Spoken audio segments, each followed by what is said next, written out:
Welcome friends. நம்ம சேனலில் பார்த்தீங்கன்னா க்ரீப்பி பாஸ்தா ஸ்டோரிஸ் போட்டுட்ருக்கோம்.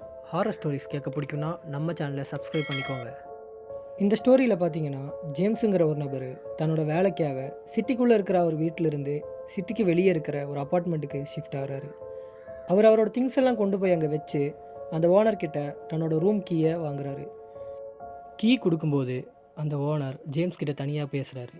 அவர் என்ன சொல்கிறாருன்னா, எக்காரணத்தை கொண்டும் அந்த தனியாக இருக்கிற ரூம் பக்கம் போகாதீங்கன்னு, அந்த கதவு பக்கம் போகாதீங்க, என்ன சவுண்டு கேட்டாலும் அங்கே போகாதீங்கன்னு அவரை வார்ன் பண்ணுறாரு. அந்த ஓனர் சொன்னதை ஜேம்ஸ் அப்போது கண்டுக்கவே இல்லை. அவரோட திங்ஸ் எல்லாம் அரேஞ்ச் பண்ணுற வேலையில் இருந்தார்.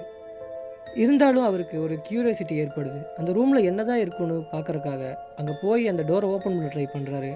ஆனால் அது லாக்கில் இருக்குது. அதோட கீ ஹோல் வழியாக பார்க்கும்போது அங்கே கார்னரில் யாரோ ஒரு பெண் நிற்கிற மாதிரியும் அவங்க ரொம்பவே ஆக்ரோஷமாக இருக்கிற மாதிரியும் தெரிஞ்சிருக்கு.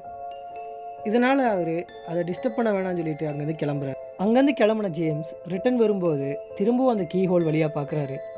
அப்போ அந்த ரூம் ஃபுல்லாகவே வெறும் ரெட் கலரில் தான் தெரிஞ்சிருக்கு. வேறு எதுவுமே அவருக்கு தெரியலை.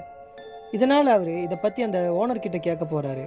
அவர் அந்த ஓனர்கிட்ட கேட்கும்போது நீங்கள் அந்த ஹோல்ஸ் வழியாக பார்த்தீங்களான்னு கேட்குறாரு. இவரும் அதை ஒத்துக்கிறாரு, ஆமான்னு. அப்போ அவர் சொல்கிறாரு, உண்மையை சொல்கிறத தவிர வேறு வழி இல்லைன்னு. அவர் சொல்கிறாரு, அந்த ரூமில் ஒரு ஹஸ்பண்ட் அண்ட் ஒய்ஃப் இருந்தாங்க. அவங்க எப்போ பார்த்தாலும் சண்டை போட்டுகிட்டே இருப்பாங்க. ஒரு நாள் அந்த ஹஸ்பண்டை அதிகமான மனநலம் பாதிக்கப்பட்டு அவரோட ஒய்ஃபையே அவர் கில் பண்ணிட்டார். அவங்க சாகும்போது ரொம்பவுமே ஆக்ரோஷமாக இருந்ததாகவும் அவங்க கண் ஃபுல்லாக செவந்து இருந்ததாகவும் அவர் சொல்கிறாரு. அப்பத்துலேருந்து அந்த ரூம் பக்கத்தில் வித்தியாசமான சவுண்டும் ஒரு ஷேடோவும் தெரியறதா எல்லாரும் சொல்லிகிட்டு இருக்காங்க. இதை கேட்ட அந்த ஜேம்ஸ்க்கு மூச்சே நின்றுடுச்சு. ஏன்னா அவர் அந்த கீ ஹோல் வழியாக பார்க்கும்போது அவர் அந்த ரூமை ரெட் கலரில் பார்க்கல, அந்த ரூமுக்குள்ளேருந்து யாரோ இவரை ஆக்ரோஷமாக பார்த்துட்டு இருந்திருக்காங்கன்னு இவருக்கு அப்போ தான் புரியுது.